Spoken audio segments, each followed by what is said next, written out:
Chicos, ¿me escuchan? Sí. Sí, doctora. Buenas tardes, doctora.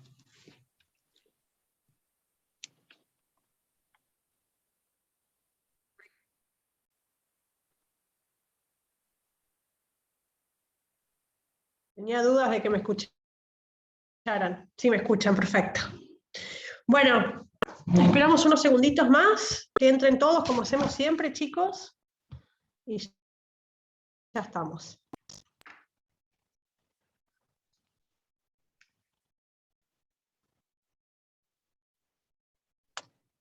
Buenas tardes, doctora. Mientras esperamos, ¿le puedo hacer una consulta?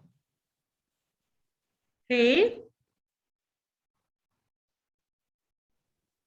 Decía el doctor ayer que, bueno, a mí me toca rendir virtual porque, bueno, tengo la excepción. Ajá. ¿Cómo sería eso? ¿Qué rendimos todos? ¿Es individual o se rinde grupal? No, individual, chicos. ¿Quién pregunta? Perdón, no llego a ver quién pregunta. Cristian Samite, perdón, pero bueno, estoy medio matado. Están ahí, ok. Cristian, no, es individual, corazón, ¿cómo va a ser grupal? Sería como medio complejo. Me expresé mal. O sea, en la cámara estoy yo con el profesor o se ven los demás alumnos. Eso quise decir, me expresé muy mal. No. Los demás quedan en sala de espera, se va haciendo pasar de a uno. Gracias, profe. Bueno, es la primera vez. No, por favor. No, está bien. Bueno. Grupal imposible, porque sería como un desastre. Pero no, de a uno, sí. No sabía cómo era la modalidad. Te no sabía cómo era la modalidad. Los otros parciales de la otra materia que he rendido, que fueron virtuales, pero bueno, fueron distintas formas. No me tocó oral nunca. Es la primera vez, por eso preguntaba. Entiendo. Sí. No, me parece perfecto. No, son, claro, cada uno va pasando, va dando su oral y está el profesor o los que fueran y el alumno. Gracias, profe. ¿Entiendes? No, por favor. Otra consulta que puedo hacer. Sí. Estoy pasando una situación media particular. En caso de que por X motivo no pueda rendir el parcial, porque le comento, estoy con mi nene, lo tengo en terapia intensiva yo. Pero bueno, Cristian. quiero rendir igual. Lo que menos te importa ahora es el parcial, me imagino, así que no. Sí, pero bueno. Si no podés rendir el parcial, no te preocupes. Ahí vas a recuperatorio directo. O sea, no hay problema. No es necesario haberte presentado en el examen para poder rendir el recuperatorio. Sí, esa era la pregunta, Cristian. Esa era mi pregunta. Gracias, doctora. No, por favor. Bueno, chicos, última clase hoy, ahora sí. Bueno, arranco. Sí, Carlos, dígame. Yo tengo para rendir virtual, pero la idea mía era ir a la facultad. El escrito consiste en 4, 5, 6 preguntas con desarrollo, más o menos, ¿no? O hay algún caso, algo ahí. Sí, exactamente así como usted lo dice. Espéreme, ya le digo. ¿Cuántas preguntas van a hacer? Exactamente. Si lo tiene ahí, nos lo da ahora y nosotros vamos practicando, dijo. Justamente, estaba pensando. Sí, lo tengo, pero no lo sabrán nunca. Hasta mañana, hasta el lunes, va. 1, 2, 3, 5, 6 preguntas. Carlos. Sí. Bárbaro. No hay caso, no los podemos coimear todavía. No. ¿Son difíciles o fáciles? No, somos inquebrantables. Son re fáciles, chicos. A mí me pareció re fácil.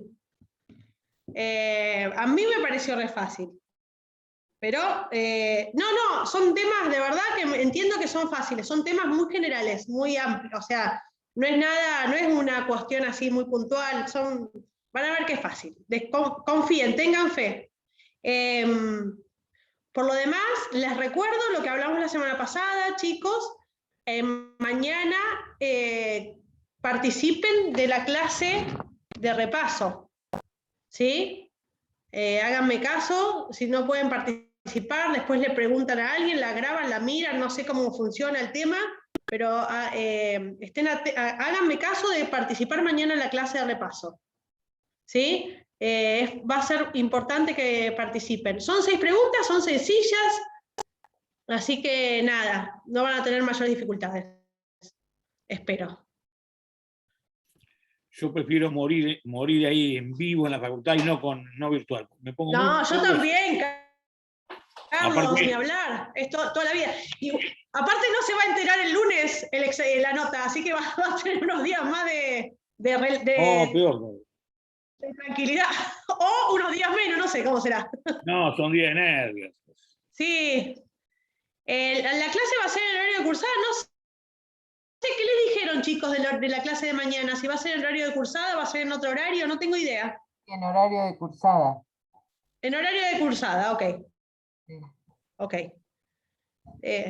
Es importante, chicos, que estén atentos a la clase de mañana, porque ahí van a tener un buen panorama de qué es lo que se va a tomar, porque ya teniendo el examen van a hacer hincapié en las cuestiones que posiblemente se tomen, supongo yo, no lo sé, pero pareciera como casi...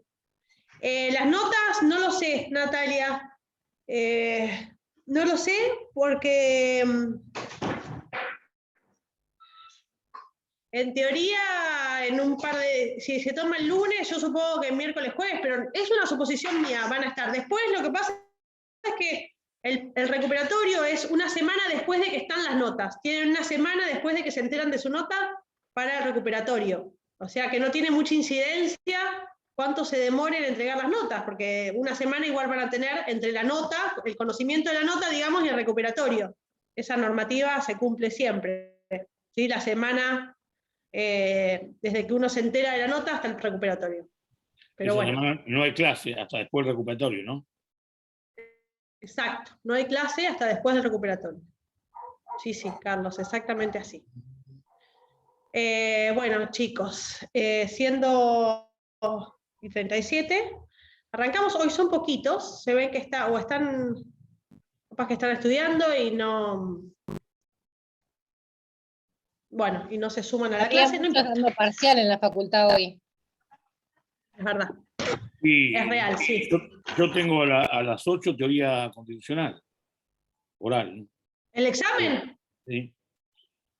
Carlos, ¿qué hace acá? Carlos, por Dios, me pone nerviosa. Bueno, Para calmar los nervios. bueno, sí, está bien, lo que ya no supo no lo vas a ver, ¿o no? Es así también, eso muchas veces funciona así.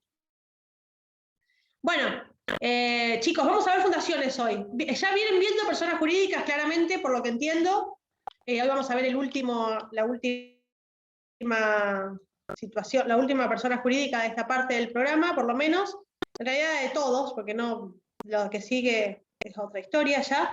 Y vamos a ver fundaciones, que es la última persona jurídica prevista para esta parte.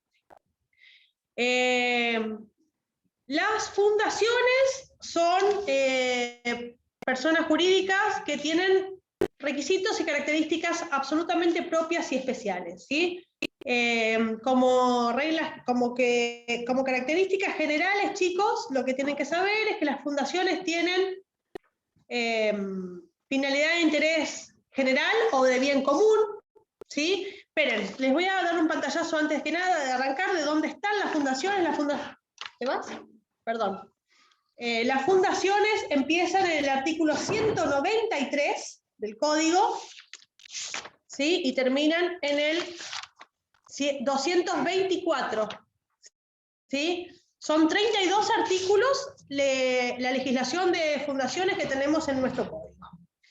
¿Qué pasa? Las fundaciones son personas jurídicas muy particulares y como consecuencia de su particularidad también están absolutamente regladas o normadas por la legislación, ¿sí? No son cualquier persona jurídica, son personas jurídicas que ahora vamos a ver, tienen características muy propias, muy individuales y que no comparten con, muchas de ellas no las comparten con ninguna de las otras personas jurídicas, porque ustedes ya vieron asociaciones y asociaciones civiles y simples asociaciones, ¿ya vieron?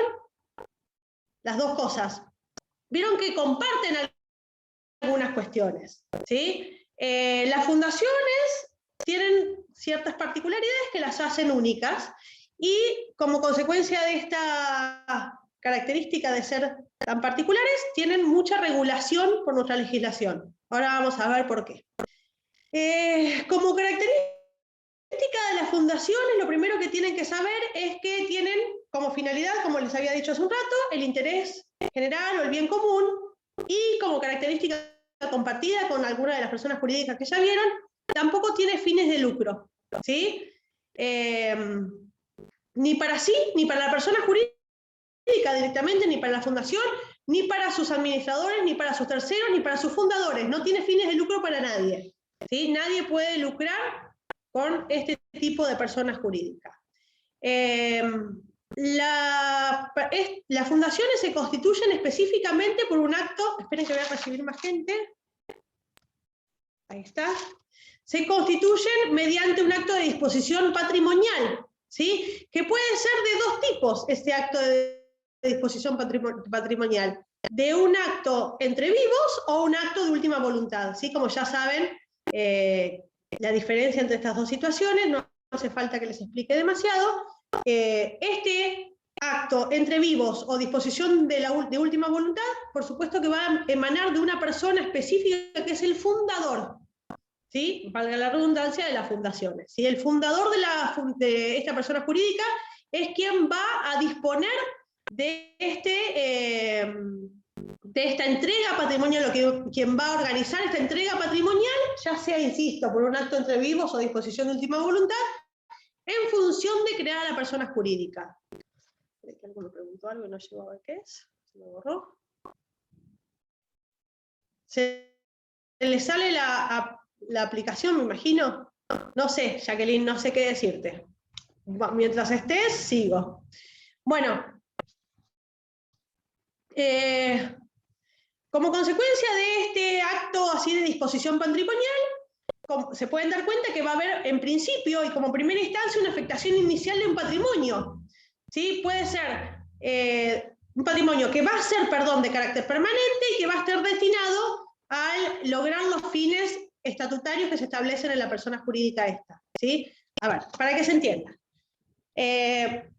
Una persona X, que va a ser el fundador de esta fundación, va a decidir armar esta persona jurídica, y el primer acto que va a realizar, aparte de la elaboración de los estatutos, va a ser este acto de disposición de dinero dirigido a que la persona jurídica pueda cumplir su objetivo, ¿sí?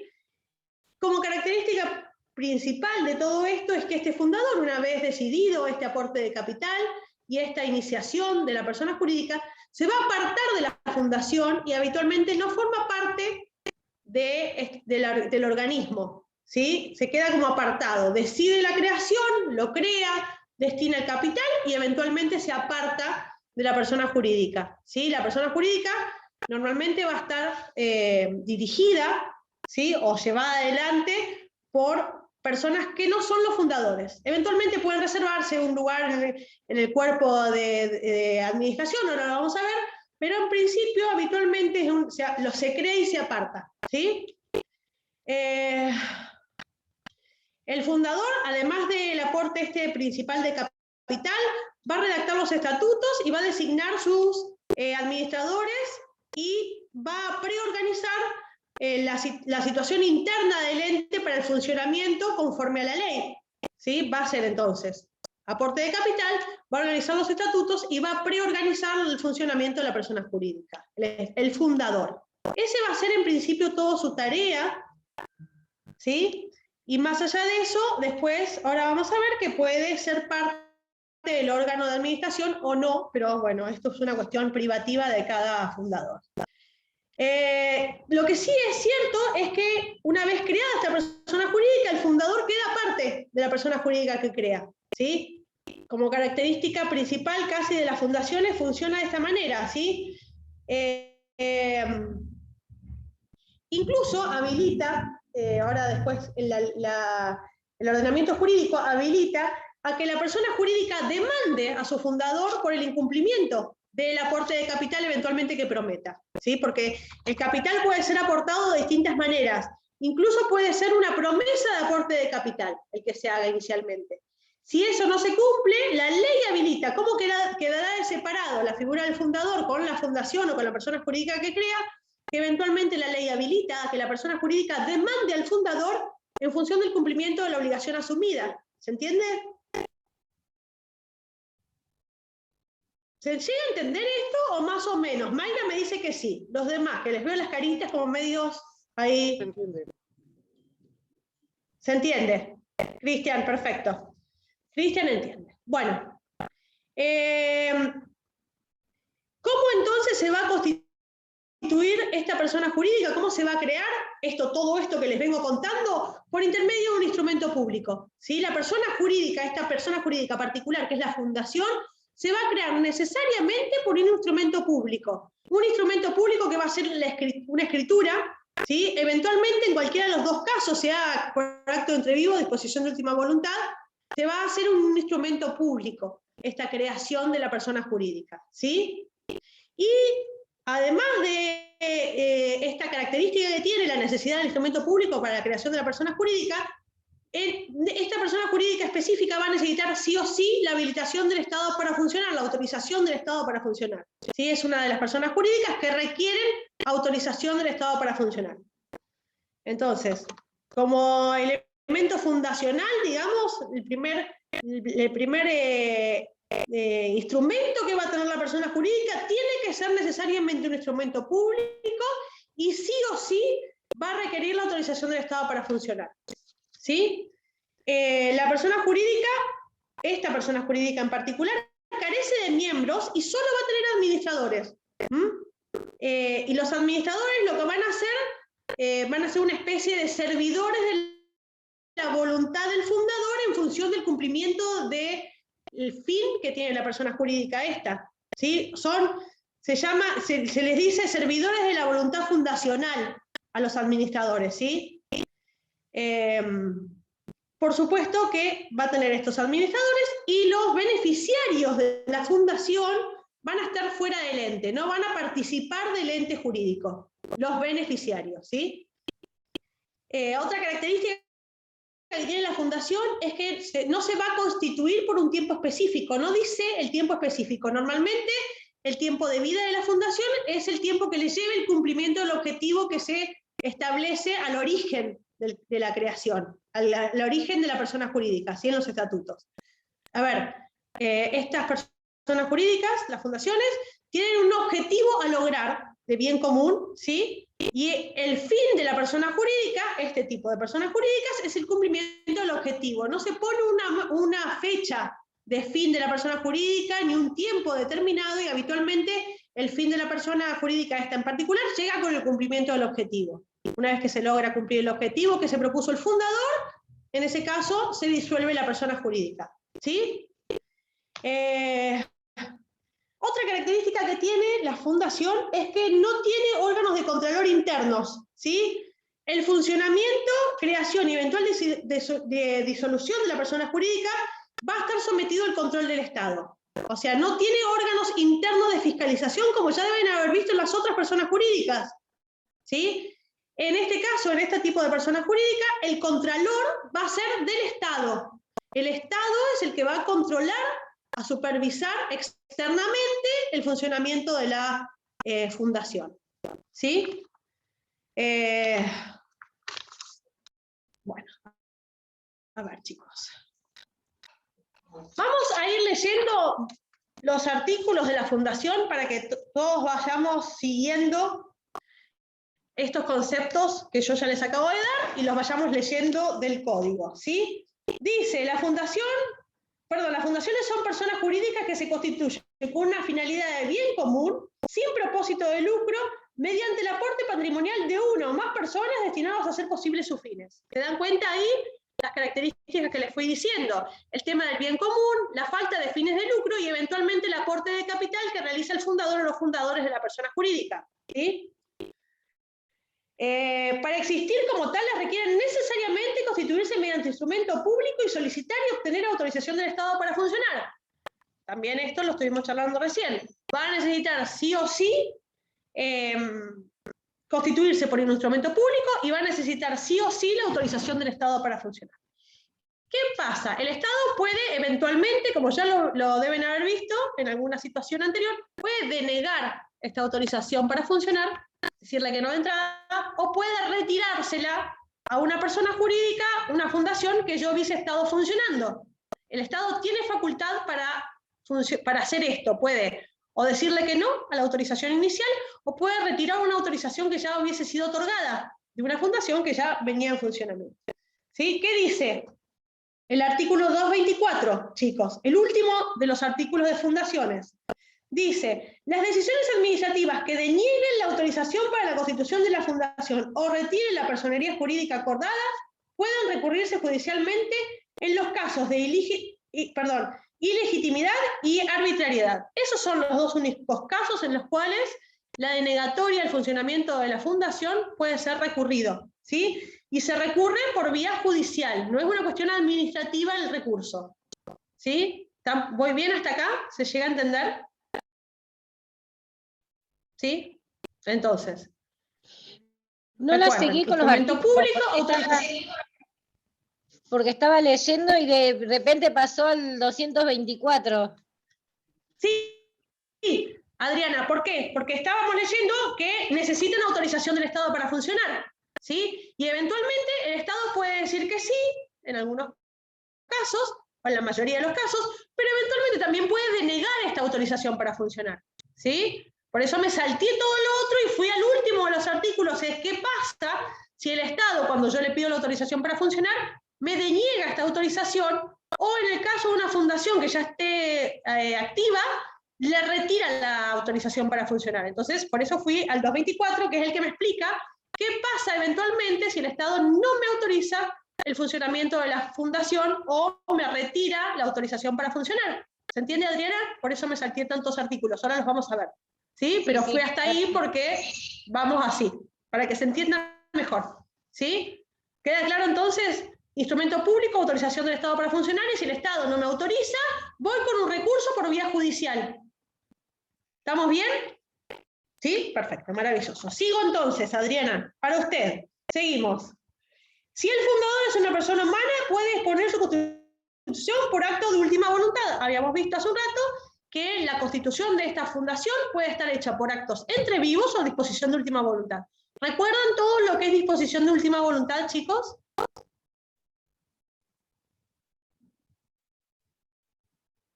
Cintia, no sé si me dice que sí o me dice que no, porque le veo la carita, pero no llego a ver. No, Cintia, perfecto. Debe haber muchos eventualmente que no saben. Chicos, actos entre vivos es un acto que realizan dos personas que están vivas, no hace falta mucha explicación para eso, ¿no? Disposición de última voluntad es cuando yo dispongo que a partir de mi fallecimiento va a pasar determinada cosa. ¿Sí? Por eso se llama disposición de última voluntad. Yo, como última voluntad en vida, decido que pase determinada cosa después de mi muerte. Eso se establece, Cintia, o los que sean que tengan la misma duda que Cintia, en un testamento. ¿Sí? El testamento es la disposición de última voluntad.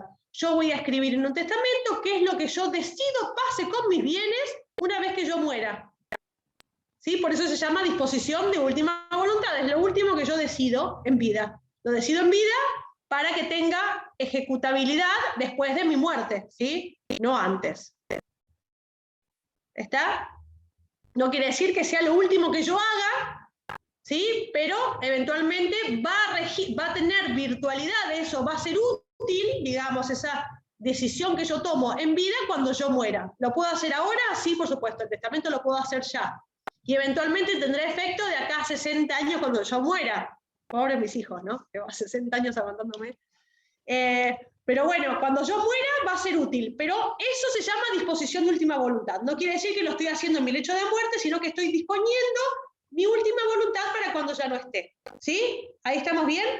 Entonces, eso también se hace en los casos así de que los padres heredan a los hijos en vida, dejan que heredan cuando ellos ya no están, tanta parte para cada uno.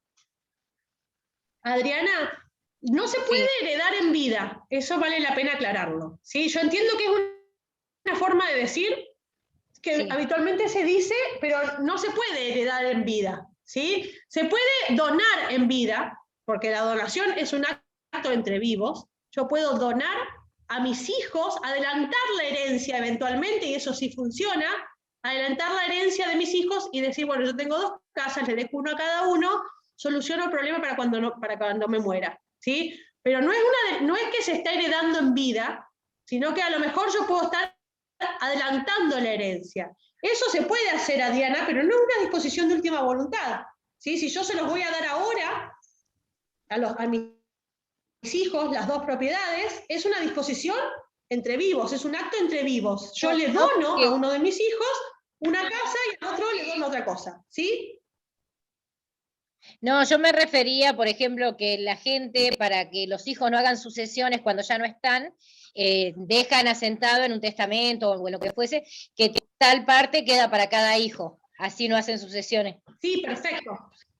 El tema es relativo, Adriana, lo que vos planteás. Porque, a ver, hay cuestiones, lo van a ver después cuando vean familia, que yo no puedo evitar, yo no puedo disponer de todo, no puedo decidir hoy en un testamento, le voy a dejar a uno de mis hijos el 80% y al otro le voy a dejar el 20%. Yo no puedo decidirlo. Las porciones hereditarias están establecidas en la ley. ¿Sí? Son porciones iguales para todos los herederos. Yo puedo disponer, según la ley nueva, el código nuevo, de un porcentaje de mis bienes libremente. Yo puedo decidir, bueno, el 30%, que es lo que me habilita la ley a disponer libremente, puedo decidir dejarle a uno de mis hijos o a un X, ¿sí? A la fundación Perros de la Calle, de acá a la vuelta. El 30%. Lo demás, el otro 60%, 60 y pico por ciento, yo no lo puedo disponer. La ley me dice quiénes van a ser mis herederos. ¿Sí? ¿Se entiende? No me acuerdo quién era que había preguntado, Adriana, ¿no? No la veo ahora, pero bueno, creo que era Adriana. Sí, sí. Adriana, entonces yo de mi 100% de mi patrimonio, yo puedo disponer un 30%, un 33%. Pero bueno, un 30% puedo disponerlo. Y puedo decir, bueno, ese 30% se lo dejo a quien a mí se me ocurra.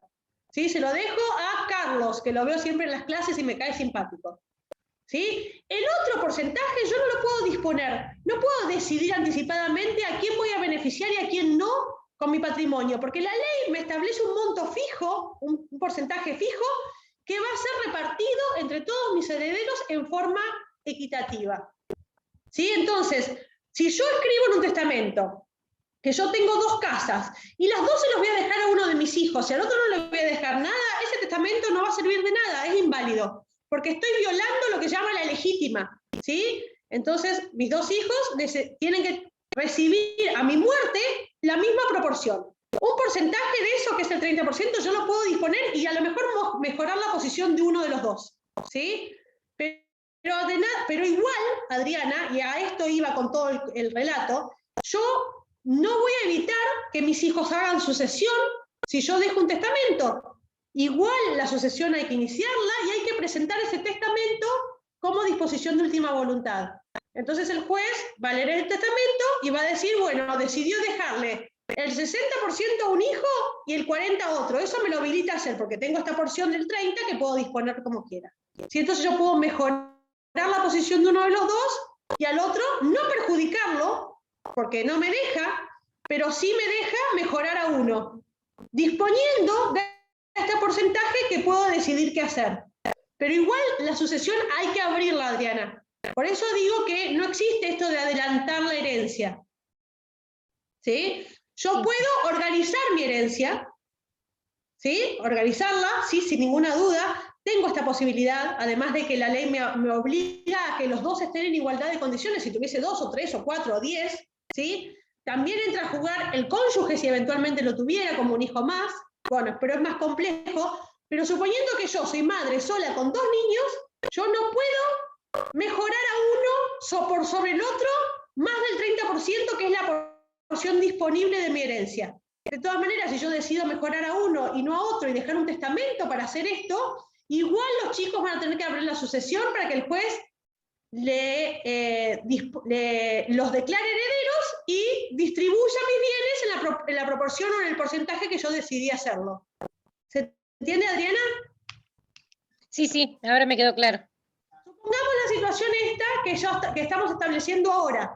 Como disposición de última voluntad, yo puedo decir, bueno, el 30% de mis bienes, que es lo que puedo disponer, voy a decidir armar una fundación. ¿Sí? El otro 60 y piqui lo voy a dejar para los chicos porque no tengo opciones. Ahí la ley no me habilita a seguir sacándoles porcentaje de herencia. ¿Sí? Pero sí me deja un 30%. Ese 30% yo voy a decidir armar una fundación. Y ahí es donde empieza a jugar esta declaración de última voluntad como creadora de una persona jurídica. ¿Se entiende cómo funciona el proceso? Me vino bien, Adriana, la pregunta. Porque ahí podemos ver bien cómo funciona esto de declaración de última voluntad que estábamos explicando recién. ¿Sí? Yo decido que al día de mi muerte, el 30% de mis bienes, de los que puedo disponer, van a ir a la creación de una fundación. Yo voy a ser fundadora de esta persona jurídica por disposición de última voluntad, disponiendo del 30% que la ley me habilita a disponer de mi herencia el día que muera. ¿Sí? Entonces ahí funciona la creación así de la persona jurídica. Y en ese caso, ¿quién va a ser el que disponga la creación de la persona jurídica? Además de mi voluntad, yo ya muerta. Y tiene que haber ¿Mario? Tiene que haber un administrador que presente todos los papeles al Estado, ¿no? Claro, pero ¿quién va a disponer sí, voy a tener que nombrar, porque a ver, cuando yo dispongo como última voluntad crear una persona jurídica, una fundación específica, tengo que además dejar los estatutos, el administrador y todo esto que ya veníamos viendo. Pero ¿quién va a disponer? ¿Quién va a autorizar la creación de la persona jurídica? ¿Quién? El Estado. Un asistente El legal. Estado. El Estado. No, el Estado sí después va a autorizar, pero ¿quién va a autorizar en primera instancia la creación de la persona jurídica? El juez. Piensen. Sí, El juez. señor, el juez. ¿Qué juez, Mario? Y el juez que lleva a ¿Cuál? cabo la sucesión. Excelente, el juez del sucesorio, Mario, muy bien. ¿Sí? Entonces, si yo dejo como disposición de última voluntad la creación de una fundación, el juez del sucesorio va a ser el que va, de alguna manera, a llevar adelante el proceso para iniciar la fundación, porque va a autorizar que ese testamento, va a autorizar el testamento que yo dejo con mi declaración de última voluntad. Entonces va a arrancar en el juez del sucesorio. ¿Sí? ¿Estamos bien? ¿Se entendió ahora, Cintia y demás, qué es la declaración de última voluntad? Excelente. Bueno, seguimos entonces, chicos. ¿Por dónde iba? Por acá. Patrimonio inicial. Un patrimonio inicial, bueno, vamos por el segundo artículo. Dice, un patrimonio inicial que posibilite razonablemente el cumplimiento de los fines propuestos estatutariamente es requisito indispensable para obtener la autorización del Estado. Sin patrimonio que posibilite la consecución de los fines que propongo en la fundación, no hay posibilidad de que el Estado me autorice el funcionamiento de la persona jurídica. ¿Sí? Necesariamente para que el Estado autorice el funcionamiento va a requerir que exista un aporte de capital que posibilite el cumplimiento del objetivo por el que se crea la persona jurídica esta particular que es la fundación. ¿Sí?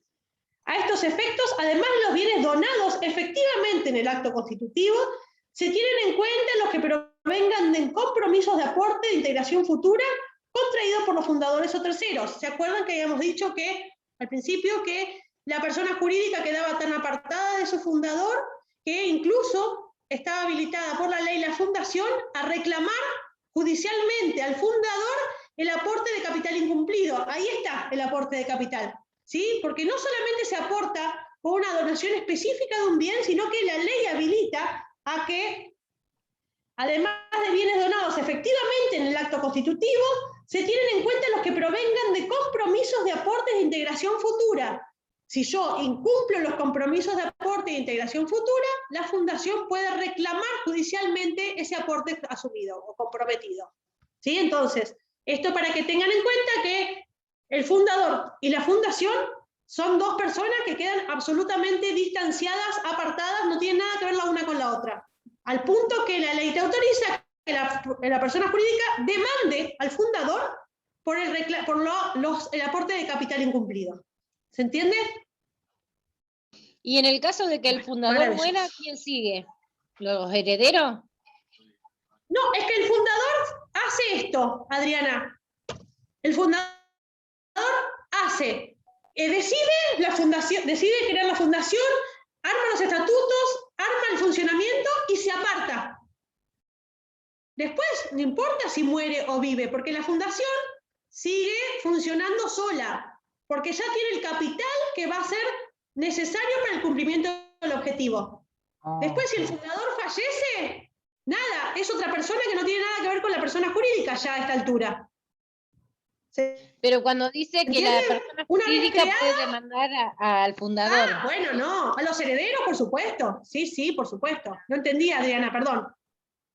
Sí, a eso Sí, me por refería. supuesto, si el aporte de capital es a futuro y el fundador fallece antes del aporte de capital, por supuesto que la fundación entra como un querellante en la sucesión, por supuesto, reclamando lo que le corresponde. Sí, Adriana, perfecto. Sí, así funciona.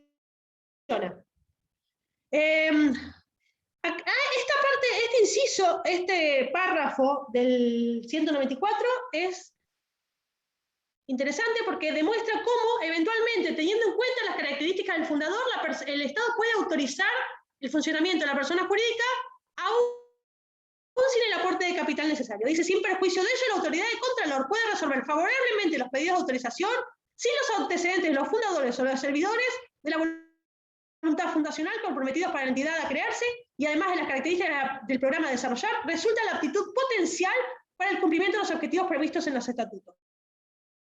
Esta parte del artículo dice, si eventualmente no está el aporte concretamente hecho, teniendo en cuenta las características del fundador y de los administradores, de los que van a cumplir la voluntad de la fundación, como dice acá, que son los administradores, o de los servidores de la voluntad fundacional, que son los administradores, insisto, teniendo en cuenta las características de estas personas, resulta la aptitud potencial para el cumplimiento de los objetivos previstos en los estatutos. ¿Se entiende?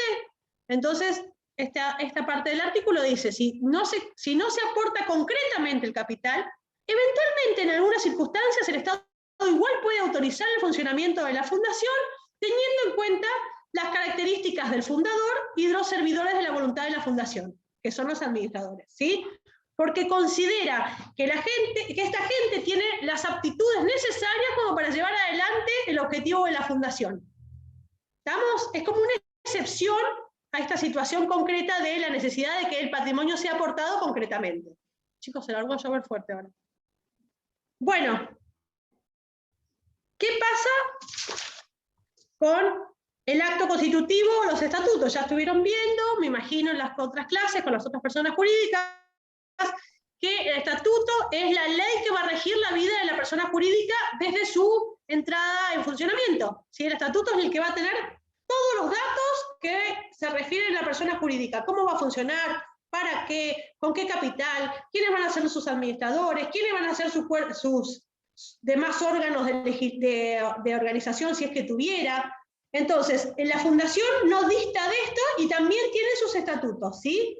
Dice, el acto constitutivo de la fundación debe ser otorgado por él o los fundadores o apoderado con poder especial, si se lo hace por acto de entrevivo, o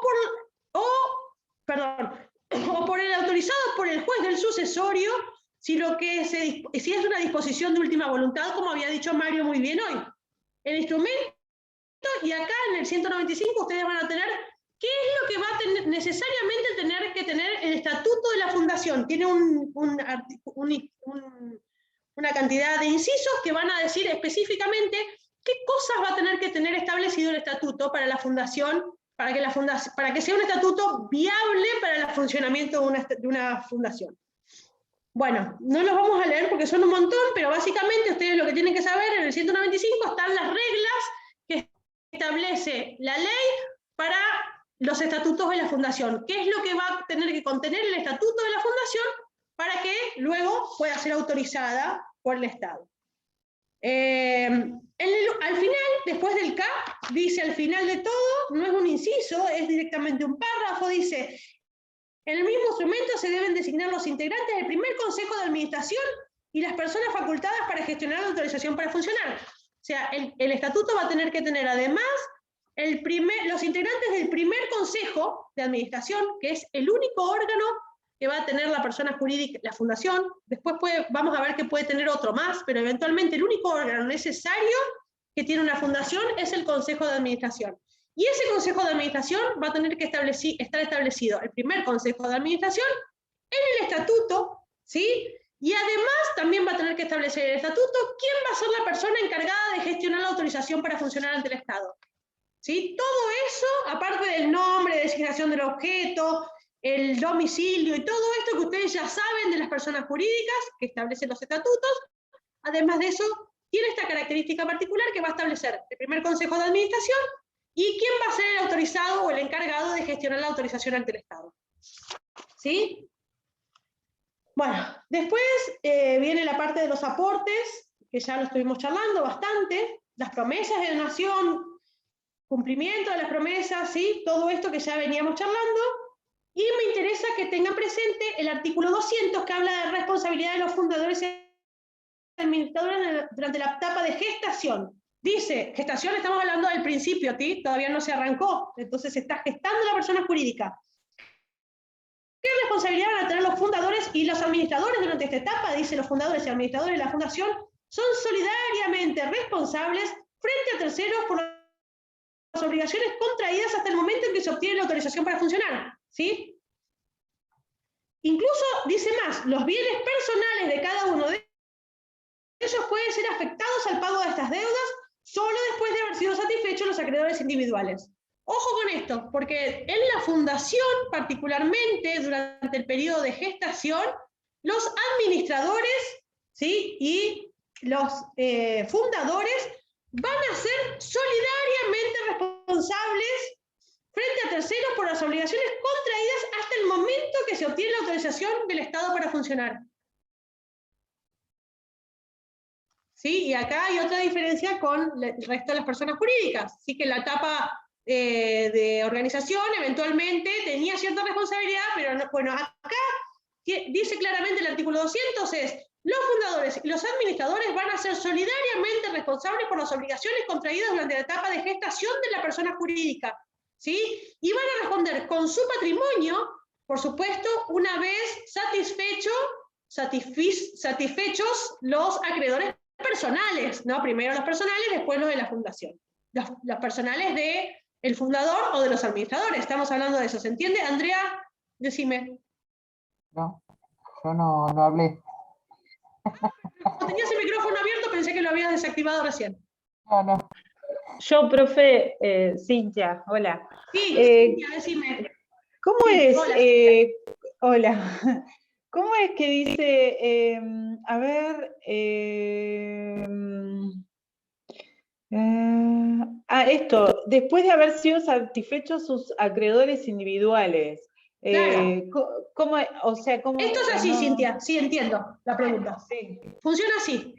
Yo soy administrador de una fundación en creación. Sí. El estatuto me nombra a mí como primer cuerpo de administración de la fundación, ¿sí? A mí y a Mayra, o Andrea, que la veo ahí, ¿sí? Entonces, ¿qué pasa? Nosotros empezamos a funcionar y resulta sin la autorización del Estado todavía, en etapa de creación, ¿sí? Sí. En las otras que... a una secretaria. En las otras, ¿cómo se llama? Personas jurídicas funcionaban como simples asociaciones, no tenían el problema este, o sea, claro. Bueno, acá particularmente la ley establece esto, dice, ojo, porque en el proceso de formación de esta persona jurídica en particular, el fundador y los administradores, o los primeros administradores, van a ser solidariamente responsables, incluso con sus bienes, de las cuestiones que surjan en este proceso de formación de la fundación. ¿sí? Sí. Y la parte que a vos te complicaba a lo mejor en la redacción es, después de haber satisfecho las deudas personales, ¿sí? Supongamos que yo aparte de la fundación tenía deudas contraídas personales, primero con mis bienes se van a pagar mis deudas personales y después voy a satisfacer las deudas de la persona jurídica, con mis bienes. Ah, bien, bien, bien, bien, bien. Ahí me quedó ¿Sí? claro. Sí, sí, bárbaro. Primero Gracias. las mías, personales, y después las que se generaron a partir de la persona jurídica en formación. Bien, bueno. Después vamos a tener en la tercera sección de esta parte de las fundaciones el tema del gobierno y la administración de la fundación propiamente dicho.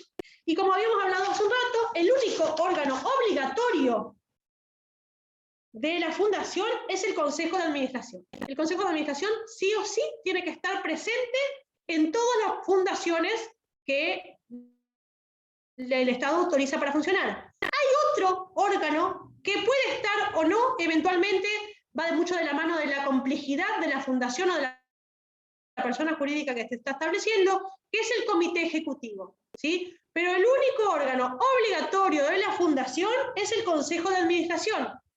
Es tan obligatorio que en el estatuto tiene que estar establecido los primeros participantes de ese Consejo de Administración. Dice, el gobierno y administración de las fundaciones está a cargo de un Consejo de Administración integrado por un mínimo de 3 personas humanas, ¿sí?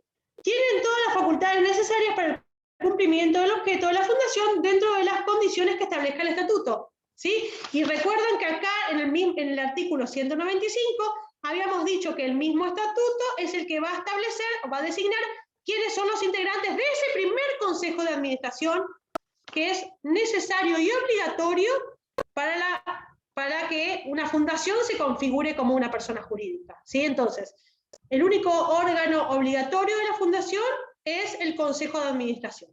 El Consejo de Administración va a estar integrado como mínimo por 3 personas humanas, ¿sí? Dice el artículo.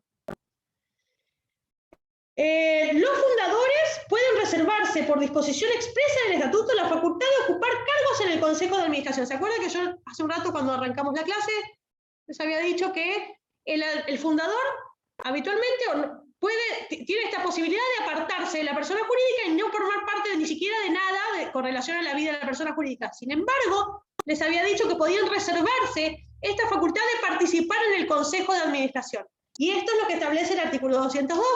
¿Sí? Dice, los fundadores pueden reservarse por disposición expresa del estatuto la facultad de ocupar cargos en el Consejo de Administración, así como también la de designar los consejeros cuando se produzca el vencimiento de los plazos de designación o la vacancia de alguno de ellos, ¿sí? Entonces, ¿el fundador puede apartarse de la persona jurídica que crea?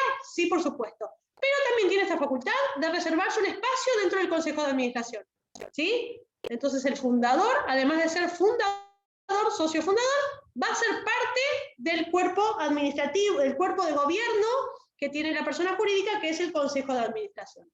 ¿Sí? Bueno, designación de los consejeros, después lo van a leer tranquilamente. Y vamos al 205, que es el que habla del otro posible órgano que tiene la persona jurídica, pero no indispensable, sino posible. La ley habilita a un segundo órgano, que es el comité ejecutivo. Momento.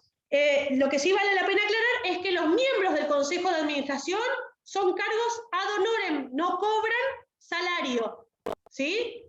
Tienen esta característica que son ad honorem, ¿sí? No cobran un salario. Sin embargo, los del comité ejecutivo sí pueden cobrar un salario y ahora lo vamos a ver. Dice, el estatuto puede prever, el 205, el estatuto puede prever la delegación de las facultades de administración y gobierno a favor de un comité ejecutivo integrado por miembros del Consejo de Administración o por terceros, ¿sí? El comité ejecutivo puede estar integrado por miembros del Consejo o por terceros, es indistinto. Y como ven en la primera parte del artículo, dice el estatuto puede prever, no es obligatorio. Recuerdo esto porque es fundamental que lo recuerden, ¿sí? El estatuto puede prever la delegación de algunas facultades de administración y gobierno en un órgano específico que puede estar integrado por miembros del Consejo o por terceros, ¿sí? Que se va a llamar Comité Ejecutivo. Y con rendición de cuentas ante él puede también delegar facultades ejecutivas. De acuerdo con la entidad y las labores recomendadas, el estatuto puede prever alguna forma de retribución pecuniaria a favor de los miembros del Comité Ejecutivo. Les recuerdo lo que dije hace un minuto, los miembros del Consejo de Administración no reciben sueldo. En cambio, los del Comité Ejecutivo sí pueden recibir alguna retribución pecuniaria, algún sueldo. ¿Sí? ¿Estamos bien? Bueno, sigo entonces. Perdón, y el 206 aclara esto: los miembros del Consejo de Administración no pueden recibir retribuciones por el ejercicio de su cargo, excepto el reembolso de gastos, siendo un, bueno, por supuesto el reembolso de gastos sí, pero no reciben un salario por sus funciones, ¿sí?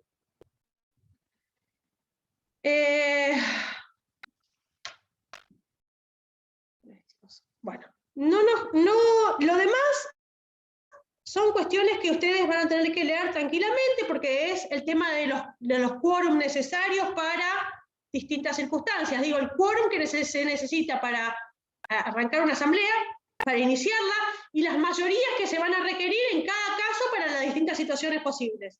Por supuesto que hay situaciones en las cuales ya ustedes deben de haberse dado cuenta que se requiere una mayoría potenciada, digamos, una mayoría más importante para algunas cuestiones, como por ejemplo la modificación de los estatutos, ¿sí? Para las cosas habituales se requieren mayorías simples, habitualmente, lo van a después leer acá, en el 207, ¿sí? Hay situaciones en las cuales por la envergadura de la decisión se van a requerir mayorías más grandes, como por ejemplo la mayoría absoluta para el tema de... esperen, que ya les digo. Para la remoción de los consejos de administración, para la finalización, cuando se reúnen dos fundaciones, o para cuando se extinguen las fundaciones, por supuesto que se va a requerir mayorías de más jerarquía, ¿sí? Más mayoría. Pero eso lo van a leer con calma ustedes, porque no tiene mayor incidencia, ¿sí? Bueno, la reforma de los estatutos, por supuesto que necesita más mayoría absoluta, y todo esto que ustedes ya van a leer. Lo que me interesa que ustedes lean con detenimiento es la autoridad de Contralor, que está a partir del artículo 221, que ya habíamos dicho que la autoridad de Contralor de las fundaciones es el propio Estado, que es el mismo que autoriza el funcionamiento de la persona jurídica, ¿sí? Y es el Estado el que va a funcionar de esta manera de control, de esta forma controlando la vida de la fundación. Las fundaciones tienen mucho control del Estado porque son absolutamente sensibles para el funcionamiento de la sociedad, ¿sí? Como tiene, incluso hasta de manera impositiva, tienen ciertas prerrogativas impositivas las fundaciones, el Estado va a estar muy encima del funcionamiento de estas entidades, ¿sí? Entonces, todas las herramientas, las funciones de control de la persona jurídica van a recaer sobre el Estado, ¿sí? Como habíamos dicho hace un rato al principio, que el Contralor no era interno de la persona jurídica, como han visto que pasa en algunas otras, sino que va a ser externo y va a recaer necesariamente sobre el Estado, ¿sí? Bueno, chicos, con relación a las fundaciones, no mucho más. Les queda a ustedes leer las mayorías, pero de todas maneras no es un tema que se tome en los exámenes necesariamente, lo de las mayorías, ¿sí? Es una cuestión más de sociedades, lo van a ver con mayor detenimiento más adelante, pero tienen que saber que según la entidad de la decisión que se vaya a tomar, va a requerir una mayoría más amplia o una mayoría más acotada. Va a ser más sencillo, ¿sí? Bueno, ¿quedó alguna duda con esto, chicos? Es un tema fácil, creería yo. Es una persona jurídica que es sencilla, tiene un solo órgano, posiblemente dos, ¿sí? El fundador es fácil de entender cómo resuelve, cómo organiza. No creo que tenga mayor complejidad la fundación, pero de todas maneras es interesante saberlo porque es una persona jurídica que es muy útil para el ordenamiento social, ¿sí? Bueno, ¿les queda alguna duda? ¿Esto entra en el parcial?